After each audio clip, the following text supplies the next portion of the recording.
Star వార్తలకు స్వాగతం. ఈ యాల మీకోసం అన్ని మంచి మంచి ముచ్చట్లు పట్టుకొచ్చిన అవన్నీ చూసే ముందుగా హెడ్లైన్స్ చూద్దాం. తాత పుట్టిన తారీఖు సంధి లెక్క లోకల్ క్లారిటీ ఇచ్చిన సీఎం సారు.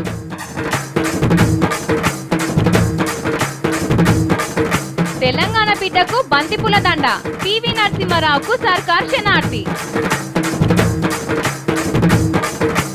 దవాఖానాల చుట్టూ చెక్కలు కొడుతున్న ఆరోగ్య మంత్రి, మర్చిపోకుండా ప్రాక్టీస్ చేస్తున్న డాక్టర్ వృత్తి. పుష్కరాల మీద సర్కార్ గౌరవం, 500 కోట్ల ఖర్చుకు ఏర్పాట్లు. లెక్క చెప్పకుంటే తొక్కి పడేస్తాం, ప్రైవేట్ బడోలో భర్తం పట్టిన కలెక్టర్. 1947 దేశానికి స్వాతంత్రం వచ్చిన సంవత్సరం. ఇది మర్చిపోతామా? పోం కదా. 1956 తెలంగాణకు స్వాతంత్రం పోయిన సంవత్సరం. ఇది కూడా మర్చిపోము. కానీ ఆ సంవత్సరాన్ని మర్చిపోవడానికి ప్రయత్నాలు అయితే చేస్తున్నాం. నేను కూడా అదే పనులున్నా. మళ్ళా మనకు స్వాతంత్రం వచ్చింది కదా, గందుకే అగో 1956ను గిట్లా మర్చిపోయేందుకు ప్రయత్నం చేస్తున్నానో లేదో మళ్ళా యాద్ చేస్తుర్రు. ఎవరు అనుకుంటుర్రు? ఇంకెవరు? మన సీఎం సారు. రాములమ్మ నీకో ముచ్చట చెప్తా, నీ తరపున కూడా జనాలకు చెప్పు అనుకుంటా 1956 అని మొదలుపెట్టిండు. మీరు కూడా ఇన్నోరి ఆ 1956 కథ ఏందో. అమ్మయ్యా, తెలంగాణ సర్కార్ ఇదొక మంచి పని చేసింది. మన తాన చదువుతున్న ఆంధ్రోళ్ళ పోరగాళ్ళు ఉన్నారు కదా, వాళ్ళకి తెలంగాణ సర్కారే బడి ఫీజులు, కాలేజీ ఫీజులు, పరీక్ష ఫీజులు అన్ని కట్టాలని అక్కడ వాళ్ళు అన్నారు. చల్ గట్లెందుకు కడతాం, మా తాన పైకమేమన్నా ఒలికిపోతున్నది అనుకుంటున్నారా ఏందని చెప్పేసిండు కేసీఆర్ సారు. మరి మేము ఇన్నేళ్ల సంది ఈడనే ఉన్నాం కదా, మా పరిస్థితి ఏం కావాలని వాళ్ళు అన్నారట. ఏందయ్యేది అంత కావాలంటే 1956 కంటే ముందుగాల తెలంగాణకి ఎవరు వచ్చిండ్రో వాళ్ళే ఈడ లోకల్. అసొంటోళ్ళు ఎవరన్నా ఉంటే చెప్పుండ్రి, వాళ్ళ స్కూల్ ఫీజులు, పరీక్ష ఫీజులు కడతాం. అది కూడా అదివరకే ఈడికి వచ్చినట్టు కాగితం చూపిస్తేనే ఇస్తామని చెప్పిండట. కానీ ఎంత మంచి ముచ్చటిది అంటే, ఇక నాకు తెలిసి తెలంగాణలో ఆంధ్రోళ్ళ పని ఉత్తదే. వాళ్ళకు మన సర్కార్ పైసలు ఖర్చు పెట్టది చదువుకునే తందుకు. ఉద్యోగాలు ఇచ్చుట్లా కూడా ఇట్లనే చేస్తట్టు కొడుతున్నది. ఇట్లా చేస్తే మంచిదే. మరి మన పోరగాళ్ళకు మంచి చదువులు చెప్పియొచ్చు, మన పోరగాళ్ళకు మంచి బట్టలు కొనియొచ్చు, మన పోరగాళ్ళకే మంచి మంచి కొలువులు వస్తాయి. అగో మరి మీ తెలంగాణ పోరగాళ్ళు కూడా మా ఆంధ్రలో చదువుతున్నారు, వాళ్ళకు కూడా మేము ఫీజులు గీజులు ఏమి ఇయ్యమన్నారట. లోటమా ఇయ్యకపోతే మా పోరగాళ్ళు ఏమన్నా మీ లెక్క సర్కారు మీద బతుకుతున్నారా? ప్రైవేట్ కాలేజీలలో చేరి లక్షలు ఫీజులు పోస్తున్నారు.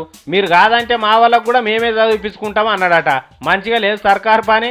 ఇదివారు సంది మనకు అన్ని వస్తాయి, స్కాలర్షిప్ల పంచాది ఉండదు, ఫీజుల పంచాది ఉండదు, మన పైసలు మనకు మా సరిపోతుంది. తెలంగాణ వచ్చినట్టే అనిపిస్తలేదని కొందరు అంటుర్రు. కానీ నాకైతే మంచి క్లారిటీ ఉన్నది. తెలంగాణ వచ్చినట్టు స్పష్టంగా తెలుస్తుంది. ఆంధ్ర పాలనకు మన పాలనకు తేడా కళ్ళ గట్టినట్టుగా అనిపిస్తుంది. కావాలంటే ఈ వార్త చూడురి, మన పాలన మనకే అని ఎందుకన్నామో అర్థమవుతుంది. 60 ఏళ్ల సంధి ఆంధ్ర లీడర్ల కథ ఎట్లా నడిచింది? దేశమంతా మెచ్చుకున్నా గానీ తెలంగాణ మనిషిని ఆంధ్ర లీడర్లు అయితే ఒప్పుకోకపోయేది. అధికారం, పదవులు మనోళ్ళకు దక్కకుండా అన్ని ఆలేదనుకపోయేది. అసోంటి రోజులలో కూడా తెలంగాణ గడ్డ మీద ఉట్టి ఆంధ్రోల పెత్తనాన్ని అవతలికి నూకి దేశానికి ప్రధానమంత్రి అయిండు తెలంగాణ ముద్దు బిడ్డ పివి నరసింహారావు. ఖజానాల పైకం లేక దేశం ఇక దివాలా తీస్తుందన్న టైంలో ప్రధానమంత్రి కుర్చెక్కి అన్ని ఒంటి చేత్తో చక్కదిద్దిండు. ఏం చేయాలనో అన్ని చేసిండు. బయటి దేశాల వాళ్ళు పెట్టుబడి పెట్టేటట్టు చేసి దేశాన్ని ఆపత్కెళ్ళి గట్టెక్కిచ్చిండు నరసింహం సారు. అగో గసోంటి గొప్ప మనిషి జీవిడిస్తే కలిసిన పాపానికి 4 రూపాయలు ఖర్చు పెట్టి దగ్గరుండి సాగు చేస్తేందుకు కూడా చేతులు రాలేక ఆంధ్ర లీడర్లకు. హుసేన్ సాగర్ కాడ సగం గాలబెట్టి తెలంగాణ మనుషుల మీద ఎసోంటి కువార్కం ఉంటుందో చూపించుకున్నారు. కానీ ఇప్పటి సంది అట్లా ఉండదు ఇక. ఎందుకంటే మన రాష్ట్రం మనకు వచ్చింది కదా, అందుకే మన తెలంగాణ సర్కార్ వాళ్ళు నరసింహారావు జయంతిని పండుగ లెక్కనే చేస్తున్నారు. శనివారం నాడు మాజీ ప్రధానమంత్రి నరసింహారావు జయంతిని అధికారికంగా జరుపుతందుకు అన్ని ఏర్పాట్లు చేయాలని కేసీఆర్ సార్ ఆదేశాలు ఇచ్చిండు. వరంగల్లా నరసింహారావు సార్ విగ్రహాన్ని కూడా పెడుతున్నారు. మరి దేశాన్ని వెళ్ళిన మనిషి మన తెలంగాణ బిడ్డే కాబట్టి అసోంటి గొప్ప లీడర్కు ఎంత చేసినా తక్కువే. ఇట్లనే ఆంధ్ర లీడర్ల పెత్తనంతోని మరుగున పడ్డ మనోళ్ళ గొప్పతనాన్ని బయటికి తెచ్చి వాళ్ళ కష్టానికి గుర్తింపు తేవాలని తెలంగాణ పబ్లిక్ అంతా కోరుకుంటున్నారు. పువ్వు గుర్తు కిషన్ రెడ్డి యాదికున్నాడా? అదేందో కేంద్రంలో పార్టీ అధికారంలోకి వచ్చిన సారు మాత్రం కనిపిస్తలేడు. పార్టీ ఓడిపోయినప్పుడే నయం, ఈ 10 ఏళ్లల్లా మస్తు సార్లు కనిపించిండు. కానీ కిషన్ రెడ్డి సారు ఎటు పోయిండు, ఏం చేస్తుండు అని మస్తు ఎతికినా చివరికి దొరికిండు. ఎక్కనో తెలుసా? తెలిస్తే మీకే చక్కెర వస్తుంది. మరి అయినా చెప్పు నా బాధ్యత కాబట్టి చెప్తున్నా, ఇంకోరి. గాలికి పోయే కంపని ఎత్తికి చుట్టుకుంటారా ఎవరన్నా? మీరు చుట్టుకోకుండా మన పువ్వు గుర్తు పెద్దరిక్క కిషన్ రెడ్డి సార్ మాత్రం చుట్టుకుంటున్నాడు. ఉన్నతానుండక ఎక్స్పైర్డ్ లీడర్ కిరణాల్ దిక్కు తొంగి చూసిండు. కిరణాల్ కన్ను పడితే అంత పెద్ద కాంగ్రెస్ పార్టీ భస్మీ పడలమైంది రాష్ట్రంలో. 60 ఏళ్ళు కలిసిన్న రాష్ట్రమే 2 ముక్కలైంది. అసొంటి మనిషితానికి పోతే ఇంకేమైనా ఉంటుందా? అసొంటి ఐరన్ లెగ్ సార్కు 60 అడుగుల దూరం ఉండాలి. అఖిలాండ ఆంధ్రప్రదేశ్ జనమే ఆయన వాసన కూడా లేకుండా చేసిండ్రు. ఇక ఏం చేసినా నా రాజకీయ జీవితం సన్నాసుల పాలైనట్టే అనుకొని ఇంట్లో కాలు వారదాపుకొని కూసుంటే ఆయనను వల్కరియ పోయిందట. బాగున్నవా కిరణాలు, ఎట్లున్నది పానం, శంగో బిల్లా అనుకుంటా ఉరుకులాడితివి, దమ్మొచ్చి దాపు కూసుంటివి, మరి ఇప్పుడు ఏం చేస్తున్నావు అన్నాడట కిషన్ రెడ్డి. ఇంకేమున్నది తమ్మి కిషన్ రెడ్డి, జనం చెవుల్లో పూలు పెడదామంటే వాళ్ళే నా చెవులు మూసేసిండ్రు, అందుకే మూసుకొని కూసున్నా అన్నాడట. జోడు చెప్పులతోని కొట్టినంత పని చేసిండ్రు జనం. ఇప్పటికిప్పుడు నేనేం చేసినా ఇనేతట్టు లేరు కదా, మళ్ళొక 3 ఏళ్ళకు చూస్తా రాజకీయం చేయాలన్నా వద్దా అనేది, అప్పటిదాకా జర నాకు శివన పట్టనీయండ్రు అన్నాడట. ఉరుకులాన్య పానం ఊకే కూసుంటే ఎట్లా అని కూడా అడిగిండట కిషనాలు. ఊకెందుకు కూసుంటా, హనుమాన్ చాలీసా, భాగవతం, రామాయణం, భగవద్గీత బుక్కులు తెచ్చుకున్నా, అవి చదివి అర్థం చేసుకునే వర్కాల 3 ఏళ్ళు అవుతుంది, అప్పుడు వస్తా అన్నాడట రాజకీయంలకు. సరే మంచిది నీ ఇష్టమని కిషనాలు లేచొస్తుంటే, అయ్యో ఛాయ్ అన్నదాగా రాదన్నాడట కిరణాలు. నీ ఛాయ్ వద్దు నీళ్ళొద్దు నాయనా, నీ నీడ పడితేనే జనం ఎట్లయినరో ఎరకైంది, అందుకే ఇక ఉంటామారని చెప్పి వెళ్ళేసి వచ్చిందట అని కిరణాలు ఇంటి బయట ఉన్నోళ్ళు గుసగుస పెట్టుకుంటా ఈ ముచ్చట మాట్లాడుకుంటున్నారు. మొన్నటికెళ్ళి మన రాష్ట్రంలో నడుస్తున్న ఎవ్వారమేంది? గురుకుల భూములే కదా. జిహెచ్ఎంసీల క్రేన్లు వస్తున్నాయి, బిల్డింగ్లు కూలగొడుతున్నాయి. ఒర్రేటోళ్ళు ఓరుతున్నారు, నవ్వేటోళ్ళు నవ్వుతున్నారు. చాలా మంది అయితే కేసీఆర్ సార్ను మెచ్చుకుంటుర్రు. మరి గురుకుల భూమి పని అయిపోయిన తర్వాత జిహెచ్ఎంసీలు ఇంకేం పని చేస్తారు? సారు వాళ్ళను ఖాళీగానే ఉంచుతాడా, లేకుంటే ఇంకేమన్నా పనులు అప్పచెప్తాడా? ఇక మొన్నటి సంది గురుకుల్ ట్రస్ట్ గొడవ నడుస్తుంది కదా, అక్రమ నిర్మాణాలను కూలగొట్టిస్తుండు సారు. ఇక ఆ కార్యక్రమం కూడా చివరికి వస్తుంది కాబట్టి జిహెచ్ఎంసీలకు బద్ధకం రాకుండా అదే ఊపులా ఉంచేటందుకు ఇంకో పనికి శంకుస్థాపన కూడా చేసిండు. ముస్లింల వక్ఫ్ భూములు ఎక్కడెక్కడున్నాయి, వాటిని ఎవరెవరు కబ్జా చేసిర్రు అన్న లిస్ట్ అంతా బయటకు తీపిస్తుండట. వక్ఫ్ భూములల్లా బిల్డింగ్లు కడితే ఇప్పుడు వాటిని కూడా కూలగొట్టే పనిని పక్కాగా అమలు చేసే ప్లాన్లు ఉన్నాడట సీఎం సారు. పాపం ముస్లింలను నోర్లేనోళ్ళని చేసి భూములు నొక్కిర్రు. ఇప్పుడు వాళ్ళ భూములు వాళ్ళకే ఇచ్చేయాలని గట్టిగా అనుకుంటుండట. ఇక్కడనే ఇంకో అద్భుతం జరగబోతుంది. మన పెప్పర్ స్ప్రే మహారాజు లగడపాటి రాజాలు ల్యాంకో హిల్స్ అని ఆకాశం మీద దాకా రాయిలేపిండు కదా, అది కూడా వక్ఫ్ భూముల్నే ఉన్నదని చాలా మంది చెప్తురు. కేసు కూడా కోర్టులున్నది. మరి అదే నిజమైతే ఫస్ట్ కూలే బిల్డింగ్ కు ల్యాంకో హిల్సే అవుతుంది కావచ్చని అనుకుంటుర్రు. ఎందుకంటే లగడపాటి మన తెలంగాణ మీద ఎంత ప్రేమ చూపించిండో అందరికీ తెలుసు. మరి ఆ ప్రేమకు రుణం తీర్చుకునేటందుకన్నా కేసీఆర్ సారు వాటిని కూలగొట్టే తీర్తాడు. ఆ భూములను ముస్లింలకిచ్చి లగడాలకి అంతో ఇంత పుణ్యం దక్కేటట్టు చేస్తాడని అంటున్నారు సీఎం ఆఫీస్ లో పనిచేసే చిన్న నౌకర్లు. పొద్దుందాకా ఖాళీగానే ఉంటా కదా, నోరు కూడా రికామ్ ఉండదాయే. ఇక నాకు ఎప్పటి ముచ్చట్లో బాగా యాదికొస్తాయి. అవును, మీకు అట్లా యాదికొచ్చినప్పుడు మీరేం చేస్తారు? చేతిలో సెల్ ఫోన్ ఉన్నది కాబట్టి ఫోన్ చేసి యాదికొచ్చినతోని మాట్లాడతారు. కానీ నేనేం చేస్తున్నా తెలుసా? మా స్కూల్ యాదికొచ్చింది అనుకోర్రి, మా ఇంట్లో 1వ తరగతి పుస్తకం తీసుకొని చదువుతా. మా దోస్తులు యాదికొచ్చిర్రు అనుకోర్రి, ఒక్కదానే తొక్కుడు బిళ్ళ ఆట ఆడుకుంటా. నా లెక్కనే ఒక మనిషి ఆలోచిస్తుండని మొన్ననే ఎవరో చెప్పిర్రు, ఆయనను కూడా కలిసి వస్తా. ఇప్పుడు మీకు మనిషిని చూపిస్తా, ఆయన ఎవరో మంచిగా యాదికి తీసుకొచ్చుకోర్రి, సరేనా? ఆ నవ్వు ఆ నడక చూస్తుంటే సారు మనకు బాగా తెలిసిన ఆయన లెక్కనే కొడుతుంది కదా. కెమెరా కొంచెం దగ్గరికి పెట్టుర్రువా. అరే మన ఉప ముఖ్యమంత్రి రాజయ్య సారు. సారు నమస్తే. వారే వా, డాక్టర్ వేషంలో ఏమన్నున్నాడా? మొత్తం తెల్లగా మెరిసిపోతుండు కదా. అగో బీమార్ వచ్చిన పిల్లగాన్ని ఎట్లా చూస్తుండో. అబ్బా నిజం డాక్టర్లు కూడా ఇంత మంచిగా చూడరనిపిస్తుంది. కొంపదీసి రాజయ్య సార్ ఉప ముఖ్యమంత్రి పదవి వదులుకొని డాక్టర్ అయింది. ఈ నడమ కేసీఆర్ సార్తో కూడా ఎక్కువగా అనిపిస్తలేడు అని అనుకోకుర్రి. సారు డాక్టర్ వేషం వెనుక ఒక కథ ఉన్నది.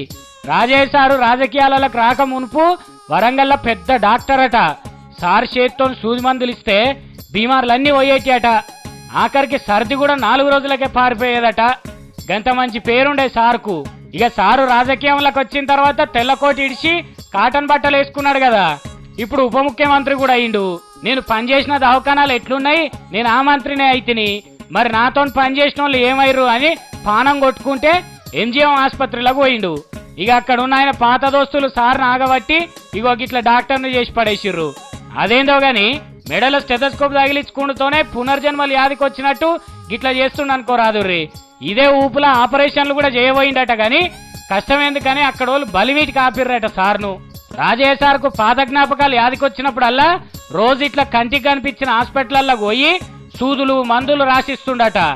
ఆఖరికి సన్మానాలకు కూడా తెల్లకోటు స్టెథోస్కోప్ వేసుకునే చేయించుకుంటుండు సారు. ఇక వరంగల్ ఎంజిఎంలోనే కాదు, మన హైదరాబాద్లో ఉన్న నీలోఫరు, నిమ్స్, గాంధీ ఇసొంటి హాస్పిటల్లో కూడా సారు స్టెత్తు కోటుతోని పోయి బీమార్ల వాటోళ్లతో మాట్లాడొస్తుండట. చూసిర్రా రాజయ్య సార్ ముందు చూపు. పోరని అలల్లా చేర్పియాలంటే ఎంత అవుతుంది ఖర్చు? అదే నర్సరో ఏదో అంటారు కదా, సంవత్సరానికి 30,000 అని మా పక్కింటక్క చెప్పింది. అలా పిల్లగాని మొన్ననే ఏర్పించిందట. ఇక 1వ తరగతికి ఒక రేటు, 2వ తరగతికి ఇంకో రేటు, అంతా లెక్కంతా వేలల మీదనే నడుస్తుందట. నాకైతే కళ్ళు తిరిగిపోయినాయి. నేను సుతా స్కూల్ పోయినా, చదువుకున్నా కానీ ₹1 కూడా పెట్టలే. స్కూల్లోలే బుక్కులు ఇచ్చేటోళ్ళు మంచిగా చదువుకోమని. మరి ఆ రోజులు ఎట్లా రావాలే ఏంది కథ? అట్లా పైసలు తినే పంతుల పని పట్టేది ఎట్లా? ప్రైవేట్ స్కూల్లోది ఆడిందే ఆట పాడిందే పాట అన్నట్టే ఉన్నది. వెనకటికి ఎట్లుండే, చదువు అంటే వ్యాపారం కాదు, అది అమ్ముకునే వస్తువు కాదు, ఇంకొకరు కొనుక్కునే వస్తువు అసలే కాదు అనుకునేటోళ్ళు. కానీ ఇవాళ రేపు ఇల్లు తాకట్టు పెట్టి ఒళ్ళు గుల్ల వేసుకున్నా గాని పోరగాళ్ళని చదివించుడు కన్నులతోనే అయితలేదు. అరే రే, పోరగాళ్ళు ఉట్టుడే ఆలస్యం, వాళ్ళు ఉట్టిండ్రన్న సంతోషం కూడా మిగలకుండా నిలువు దోపిడీ చేస్తున్నారు ప్రైవేట్ స్కూల్లోళ్ళు. అడ్మిషన్ ఫీజు అని మొదలుపెట్టి ఆ ఫీజు ఈ ఫీజు వేలు లక్షలే గుంజుతున్నారు. అగో గింత మంచి వ్యాపారం తయారైంది చదువు అంటే. యూనిఫారము, పుస్తకాలు, కాపీలు, పెన్నులు, బల్పాలు, స్కూలు బస్ కిరాయిలు, బూట్లు, షర్ట్లు. ఓ ఒక కథ కాదు, ఒక లెక్క కాదు. 2 పోరగాలు ఉడితే పాపమే ఉన్నది. వాళ్ళకు మంచి చదువులు చెప్పాలంటే అవ్వాయిలు బట్టలు కొనుక్కున్నాడు కూడా మర్చిపోవాలన్నట్టే తయారైంది ప్రైవేట్ స్కూళ్ళ ముచ్చట. ఇక హైదరాబాద్లోనైతే గిసోంటి కార్పొరేట్ స్కూళ్ళ దోపిడీ చెప్పనే వద్దు. ఇక ఇట్లా కావద్దని ప్రైవేట్ స్కూల్ అన్నిట్లా ఒకటే తీరుగా ఫీజులు పెట్టి చదువు చెప్పాలని సర్కారోళ్ళు నిర్ణయం చేసిర్రు. అట్లా చేసినా గానీ వాళ్ళిష్టమే సాగిస్తున్నారు. మరి ఏందిలా కదా, ఎవలెవలు ఎంతెంత పైకం వసూలు చేస్తున్నారో చెప్పుండ్రని హైదరాబాద్ కలెక్టర్ మీనా సారు స్కూళ్ళని నడిపేటోళ్ళందరినీ అడిగిండట. అయితే కొందరు చెప్పిండ్రు గాని 770 స్కూల్లోలు ఇంతవరకు ఏ ముచ్చట బయట పెట్టలేదట. ఇక కలెక్టర్ సార్కు కోపం వచ్చి వాళ్ళందరినీ పట్టుకొచ్చి జైల్లో నూకుండ్రని పోలీసు వాళ్ళకు చెప్పిండట. ఈ జిల్లాలో those persons who cannot implement government rules and acts, I don't require all those persons. This is my message and this is my warning. కానీ ఇన్నేళ్ల సంధి ఇట్లా చేసేటోళ్ళు లేకనే అలా తైతక్కలాట నడుస్తుంది. మరి కేసీఆర్ సార్ అసలు పడ్డదో ఏమో గాని కలెక్టర్ మీనా సారు మంచి పనే చేసిందని పబ్లిక్ అనుకుంటున్నారు.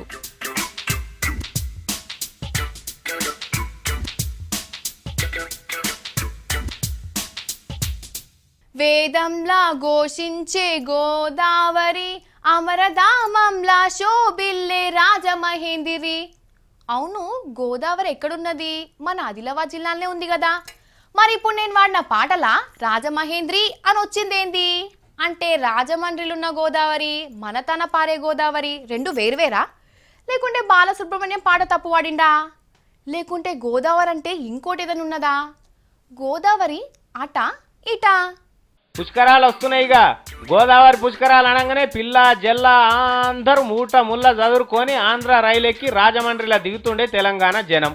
అగో ఆడపోయి మునిగితేనే పుణ్యతానం చేసినట్ట అని ఎవ్వరికి డౌట్ రాకుండా చేసిండ్రు మన ఆంధ్ర సర్కారు వాళ్ళు. అప్పట్లా ఆడనే కొబ్బరికాయ కొనాలి, ఆడనే పండ్లు ఫలాలు కొనాలి, ఆడనే నీళ్ళల్లో మునగాలి, అప్పుడే పుణ్యం అన్నట్టు చెప్పిండ్రు. మన జనం కూడా ఎగబడి రుక్కేదాడికి.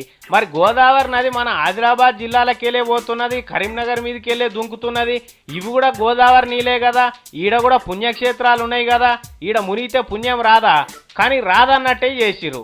అప్పట్లో సర్కారు తలుచుకుంటే ఈడ కూడా పుష్కరాలు చేయొచ్చు మంచిగా, ధర్మపురి కాడనో ఇంకేడనో. కానీ మన తాను చేస్తే పాపమైనట్టు రాజమండ్రిలో చేస్తేనే పుణ్యమైనట్టు చేసిండ్రు. మన తాను చేస్తే మనోడే కొబ్బరికాయల దుకాణం పెట్టుకోవచ్చు, మనోడే ఊదుబత్తీలు అమ్ముకోవచ్చు. ఇట్లా మన తెలంగాణోడు బతకడా?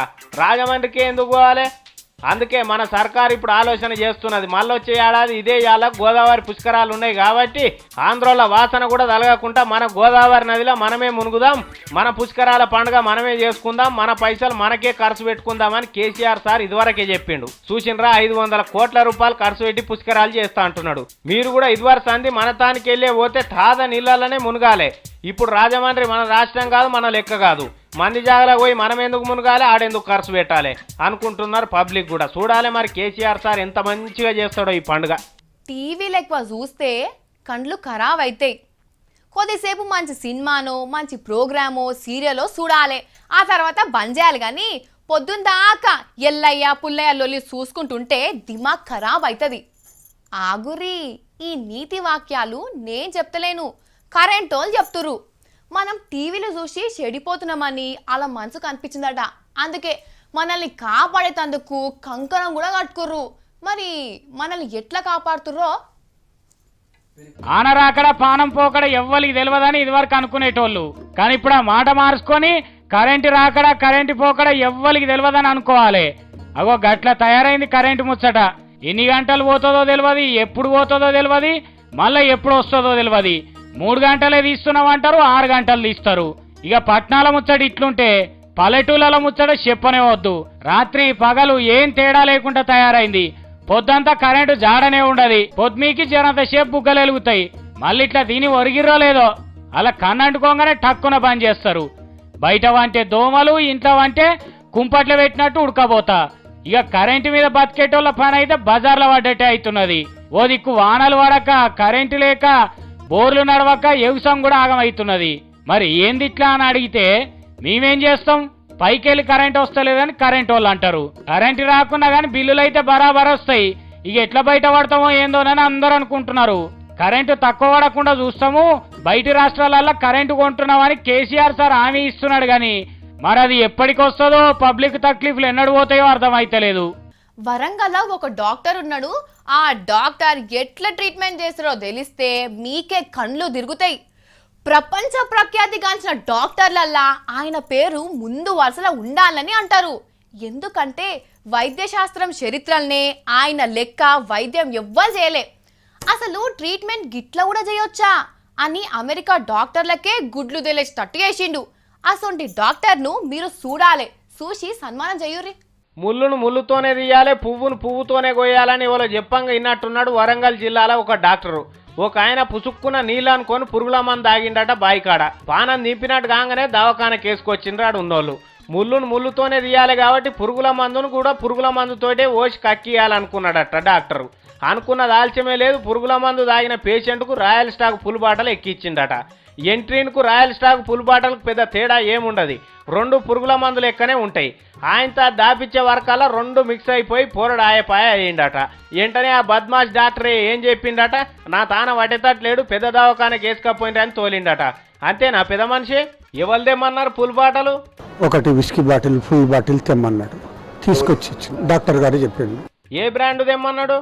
ఆయన ఉన్న రాయల్ స్టాక్ ఆయన తీసుకురమ్మంటే తీసుకొచ్చినాక అది ఏం చేసిండో తెలియదు, కానీ మిగతా అది కొంత గ్లూకోజ్లో కలిపి ఇట్లా ఎక్కించాడు, స్టార్ట్ చేసిండు రాయల్ స్టాక్. అరే గిదేంది సారో, వాడు ఇదివరకే పురుగుల మందు దాగి ఉన్నాడు, వానికి రాయల్ స్టాక్ ఎందుకు ఎక్కిస్తుర్రు అని అడగలే?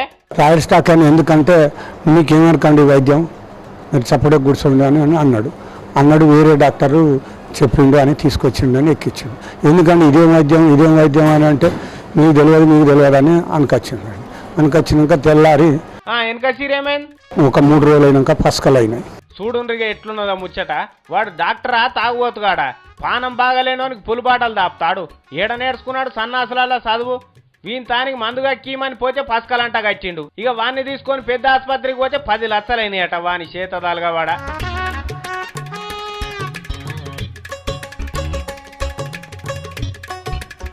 మస్తున్నాయి కదా ఇలాంటి ముచ్చట్లు. రేపు వచ్చేటప్పుడు ఇంకా మంచి మంచి ముచ్చట్లు పట్టుకొస్తా.